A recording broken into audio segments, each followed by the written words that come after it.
My mom announced at Thanksgiving, if I could do it over, I'd stop at one kid.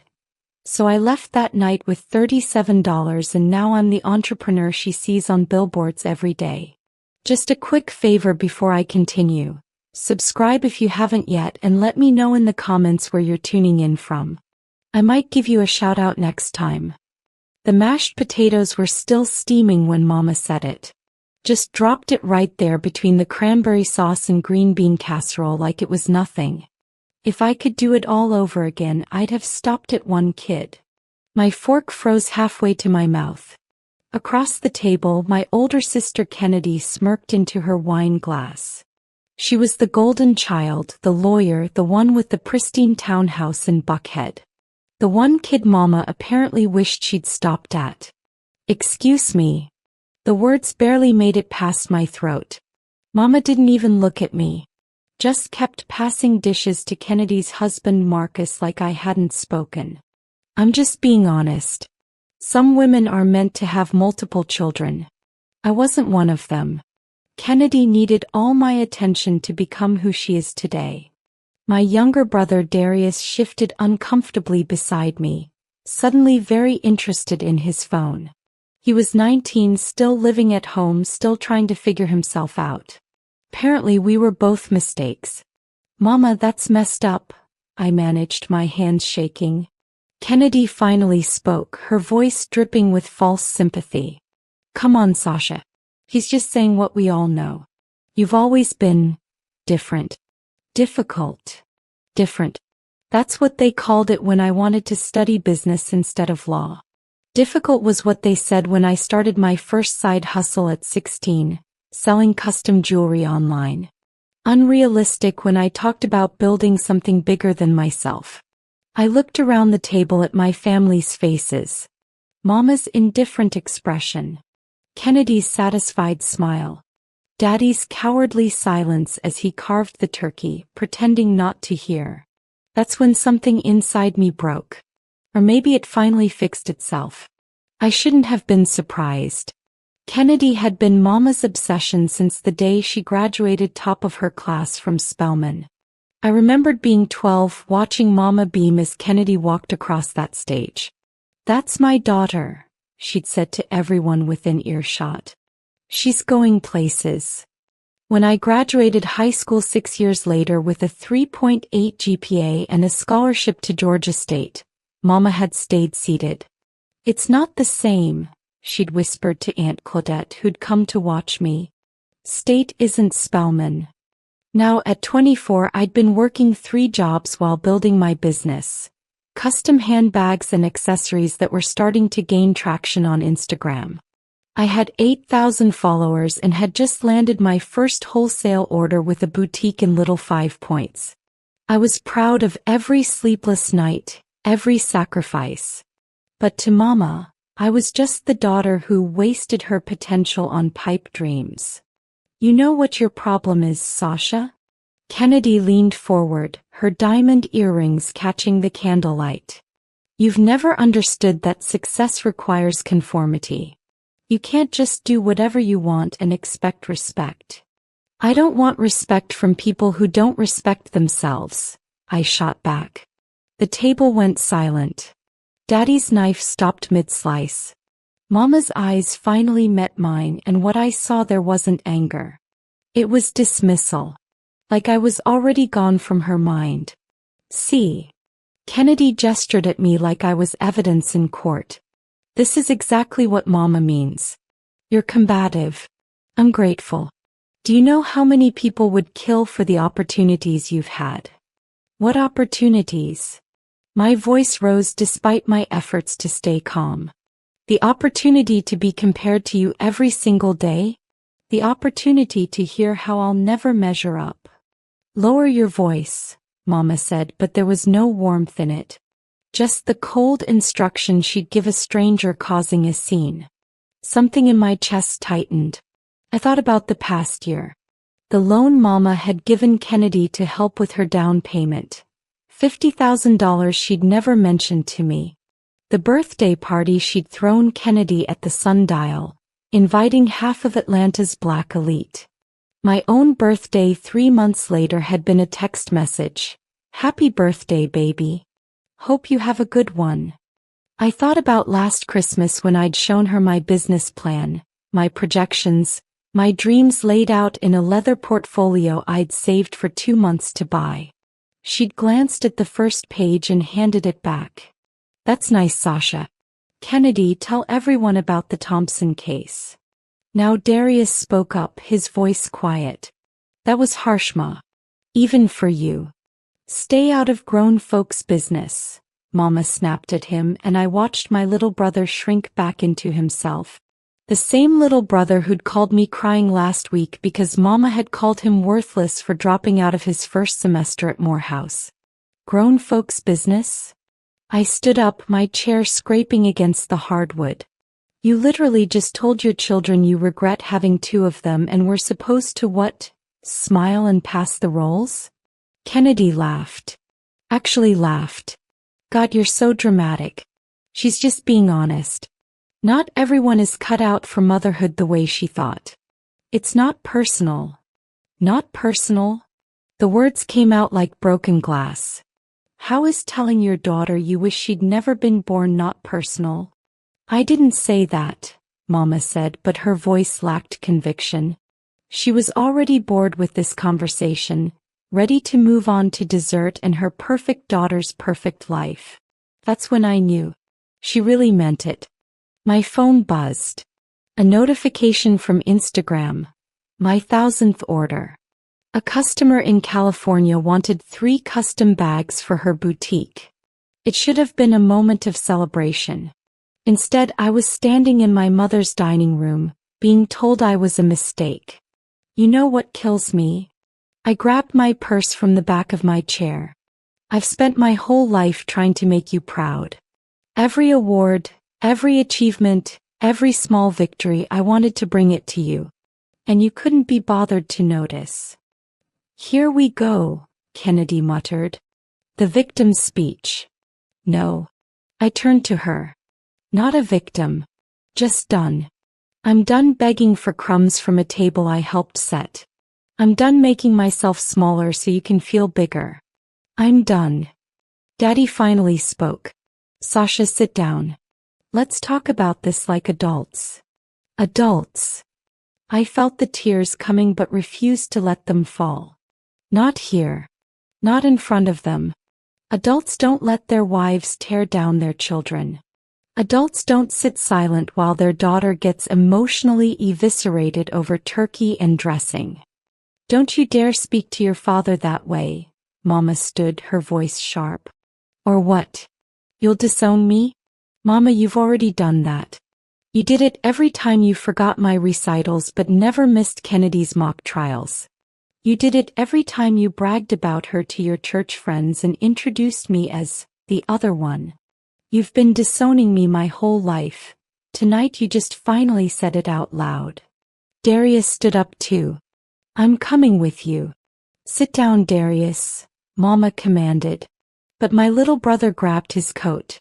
No, I'm good. Y'all can have your perfect family dinner with your perfect daughter. The November air hit my face like a slap, but it felt cleaner than the air inside that house.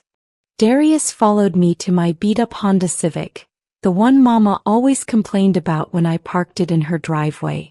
When are you going to get a decent car? She'd say. Kennedy drives a Mercedes.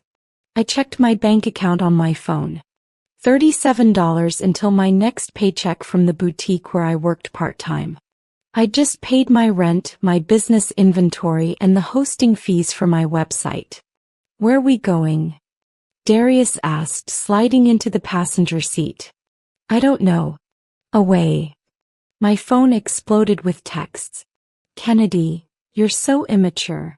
This is why nobody takes you seriously. Mama, you will apologize for embarrassing me in front of Marcus. More from Kennedy, don't come crawling back when your little business fails. I blocked them both. That was brave, Darius said quietly. What you did in there. It was overdue. I started the car and it sputtered before catching. We can't go back to your place?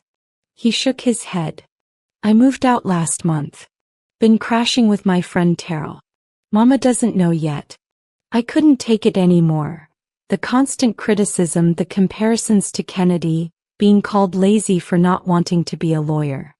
We were two broken pieces from the same shattered family, sitting in a car that might not make it through winter with nowhere to go. I got an air mattress in my studio, I offered.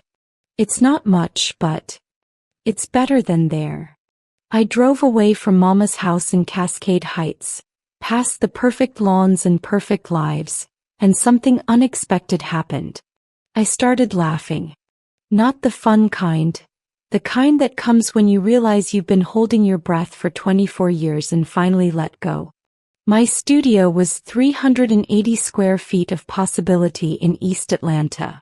To Mama it was proof of my failure. To me it was freedom. The walls were covered with sketches of bag designs, fabric swatches, and photos of my finished products. My sewing machine sat on a table by the window, surrounded by spools of thread in every color. Darius looked around and I waited for judgment. Dad, he smiled. This is dope. You made all these. Every single one. I showed him my latest design. A crossbody bag with hand-painted African patterns and brass hardware. This one's going to a customer in Seattle. She's paying $200 for it. $200. His eyes widened. Sasha, that's not sustainable as my only income. Yet. I pulled out the air mattress. But it's growing. Last month I made $1,500 from sales. This month I'm on track for $3,000. Next month, who knows? We set up his bed and he told me everything. How Mama had been on him since he'd dropped out, calling him worthless.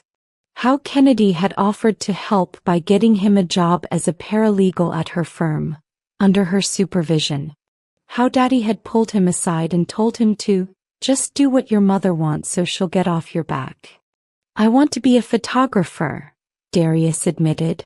Not corporate law or whatever Kennedy thinks is respectable. I want to shoot fashion, maybe music. But every time I mention it, Mama acts like I said I want to be a drug dealer. I understood. We were the children who dared to dream different dreams. That night, lying in my bed while Darius slept on the air mattress, I made a decision. I was done playing small. Done apologizing for wanting more than the life Mama had approved. I didn't sleep. Instead I worked. By morning I designed 3 new bag styles, updated my website and drafted emails to 15 boutiques across the Southeast. If Mama thought I'd come crawling back, she was wrong. I'd burn before I bent. Darius woke up to find me surrounded by leather scraps and sketches. Did you sleep at all? Sleep is for people who aren't proving a point. He laughed, but I was serious. The fire that had been smoldering in me for years had finally caught, and I was ready to let it burn everything down and build something new from the ashes. My phone rang. Daddy. I ignored it. He called 3 more times before leaving a voicemail. Baby girl, please come home. Your mama's upset, but she didn't mean it like that. You know how she gets. Just apologize and we can move past this. Apologize. For what? For existing? For being the wrong daughter? I deleted the message.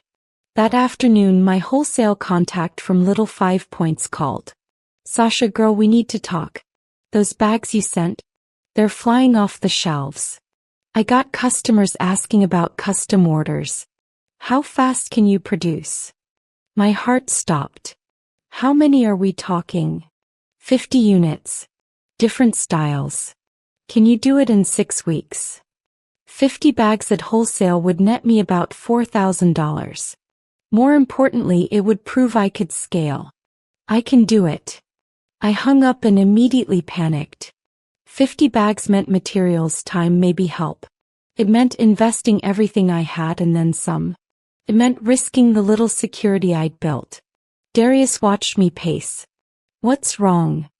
Nothing. Everything. I just got my first real break and I'm terrified I'll screw it up. Then let's make sure you don't. We became a two-person factory. Darius learned to cut leather while I sewed. He had a good eye for detail, better than I expected. While he worked, he'd tell me about the photos he wanted to take, the vision he had. I listened and remembered what it felt like to have someone believe in your dreams. 2 weeks in, I got a DM on Instagram. A woman named Vanessa Rodriguez, a marketing consultant who'd seen my work. Your designs are incredible. Have you thought about pitching to major retailers? Major retailers. The words felt impossible and inevitable at the same time. We set up a video call. Vanessa was sharp, direct, and saw something in my work I'd been too close to see myself. You're not just selling bags, Sasha. You're selling a narrative. Black woman entrepreneur, handcrafted quality, unique designs. That's a story department stores want to tell. Let me help you tell it. She wanted 10% of whatever deals she brought in. It seemed like a lot until she explained what she could do. I've got connections at Macy's, Nordstrom, and 3 boutique chains that are actively looking for Black-owned brands to feature. Give me a month. I gave her 3 days to prove herself. She came back with a meeting at a boutique chain called Lux and Thread, 4 stores across Georgia with plans to expand. Daddy called again. I answered this time. Sasha, baby, please. Your mama's sorry. She wants you home for Sunday dinner. Did she say she was sorry? Did those words come out of her mouth? Silence. That's what I thought. Tell mama I'm busy building the life she didn't think I deserved. I hung up before he could guilt me further. The Lux and Thread headquarters in Midtown was all glass and modern furniture. I wore my best dress, the one I'd sewn myself with African print accents, and carried my 3 best bags as samples. The buyer, a Black woman named Simone Carter who looked about 40, greeted me with a smile that didn't reach her eyes. She'd seen 1,000 hopeful designers. I was determined to be the one she remembered. Show me what you've got. I laid out my bags, explaining each design choice, each cultural reference, each quality detail. Simone picked up the crossbody with hand-painted patterns, examining the stitching with a critical eye. Who's your manufacturer? I am. Every bag is handmade by me in my studio. Her eyebrow raised. Can you scale?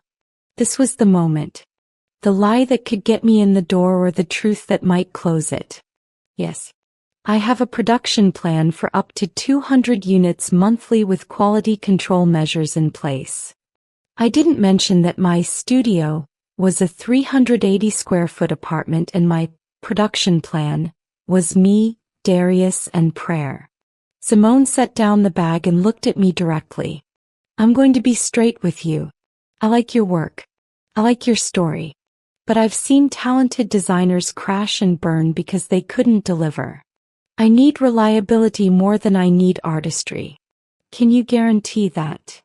I can guarantee that I will die before I let you down. The words came out raw, honest.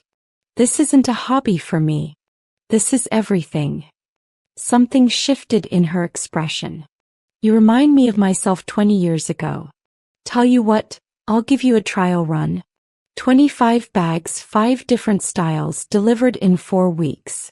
If they sell, we talk expansion. I left that office with a contract and a deadline that terrified me. I worked until my fingers bled. Literally. The leather was tough, my hands weren't used to the volume, and I couldn't afford to slow down. Darius took over all the cutting and prep work while handling his own photography gigs on the side. We operated on 4 hours of sleep and cold pizza. My phone buzzed constantly. Mama's church friends reaching out, trying to mediate. Your mother loves you, baby. You know how she is. Just call her. I didn't know that version of love. The kind that came with conditions and comparisons. Kennedy sent one text. Heard about your little boutique deal. Don't get too excited. Small fish, small pond. I used her words as fuel. 3 weeks in, my sewing machine broke. just stopped mid-stitch, smoke rising from the motor. I sat on the floor and cried for the first time since Thanksgiving. Not delicate tears, ugly, gasping sobs that came from somewhere deep. Darius found me there. How much to fix it? $300 to repair. $800 for a new one. We had $600 in our combined accounts. The math didn't work. He left without a word. I assumed he was done, couldn't take the pressure anymore. 2 hours later he came back with $900 cash. Where did you get? I sold my camera. My good one. It's fine. We'll get another one later. I looked at my little brother who'd sacrificed his own dream to save mine, and something hardened in me. We weren't going to fail. Failure wasn't an option when someone believed in you this much. We bought a new machine. Industrial grade, used but reliable. Then we got back to work. 24 bags were perfect. The 25th wouldn't close properly. The zipper kept catching. It was delivery day and I had 4 hours to fix it or show up incomplete. My hands shook as I ripped the zipper out. Darius held the fabric taut while I sewed in a replacement, each stitch a prayer. With an hour to spare, we loaded everything into my car and drove to Lux and Thread. Simone inspected each bag with the intensity of a surgeon. I held my breath, watching her face for any sign of disappointment. After what felt like an hour but was probably 10 minutes, she looked up. These are exceptional. Better than I expected. The relief nearly knocked me over. I'm placing an order for 50 more. Different color combinations, same quality. Can you handle it? Yes. No hesitation this time. She smiled and this time it reached her eyes. Good. Because I'm also connecting you with a writer from Atlanta magazine. They're doing a piece on emerging Black entrepreneurs. Interested? I thought about Mama who'd never believed I could do this. About Kennedy who'd called me a small fish. About every person who'd dismissed my dreams as cute hobbies. Very interested. 2 days later, a photographer came to my studio. Not just any photographer. Someone Darius knew from his previous work. They shot me at my sewing machine surrounded by my designs, looking exactly like what I was. A woman building an empire from scratch. The article came out 3 weeks later. Full-page spread. Sasha Mitchell, the designer turning heads and building legacy. My Instagram exploded. From 8,000 followers to 25,000 overnight. Orders flooded in. Boutiques called. A department store buyer reached out. And then Mama saw it. The article made its way through Black Atlanta like wildfire. Suddenly, Mama's church friends were calling her, congratulating her on her daughter's success. The same daughter she'd dismissed 4 months ago was now being celebrated in print. Mama called. I let it go to voicemail. She called again. And again. Finally I answered. Sasha, baby, I saw the article. I'm so proud of you. The words I'd wanted my entire life and they felt hollow. You're proud now. Where was that pride when I was working 3 jobs and building this in a studio apartment? Where was it when I showed you my business plan? Where was it at Thanksgiving when you told me you wished you'd stopped at 1 kid? I didn't mean it like that. You're so sensitive. No. Don't do that. Don't gaslight me into believing I misunderstood. You meant every word and we both know it. Silence on the other end. Then, fine. Maybe I did. You were always difficult, Sasha. Not like Kennedy. She was easy to love. There was the truth she'd been dancing around my entire life. And now? I asked. Now that I'm successful, am I easier to love? Or do you just want to be associated with something you didn't help build? That's not fair. Life isn't fair, Mama. I learned that from you. I hung up and blocked her number. Daddy called from his cell. I blocked that too. Kennedy sent a long text about family and forgiveness. I didn't read past the first line. The next morning I signed a lease on a real studio space, 2,000 square feet in Inman Park. The next week I hired 2 seamstresses. The week after that, Darius became my official creative director, handling all photography and visual branding.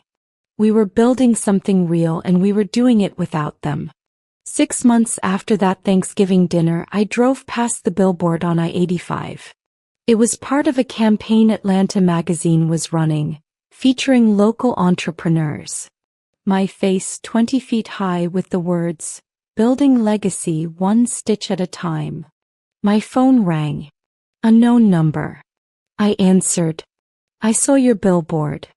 Mama's voice was small. "Everyone I know has seen it. They keep asking why I never mentioned your business." "What do you tell them?" "That I'm proud of you." "Are you?"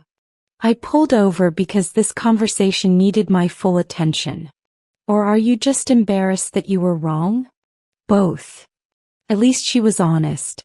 "Sasha, I made mistakes. I favored Kennedy because she was everything I understood. You were always reaching for something I couldn't see. It scared me. So you crushed it. I tried to protect you from disappointment. You became the disappointment." I could hear her crying now. For the first time in my life, my mother was crying because of something I'd said. It didn't feel as good as I thought it would. "Can we have dinner? Just us?" "No." The word was firm but not cruel. "Maybe someday. But right now I'm building something and I can't afford to let people in who don't believe in me. Even if one of them is my mother." "Kennedy misses you." I laughed. "Kennedy misses having someone to feel superior to. Tell her I'm too busy for that role now." I hung up and sat there on the shoulder of the highway looking at my billboard. The girl in that photo wasn't the same one who'd left Thanksgiving dinner with $37 and a broken heart. She was stronger, harder, but also freer. Darius called. "You see it yet?" "I'm looking at it right now." "We did it, sis. We really did it." "Yeah," I said, watching cars pass beneath my face on that billboard. "We really did." I pulled back onto the highway, driving past my success toward whatever came next. Mama was still calling. I didn't answer. Maybe I would someday. Maybe I wouldn't. But either way, I was done making myself small to fit into someone else's version of who I should be. I was Sasha Mitchell, entrepreneur, designer, and the daughter who proved that being the unwanted one sometimes means you're just too big for the space they tried to keep you in. My empire was just beginning, and they were all invited to watch from the outside.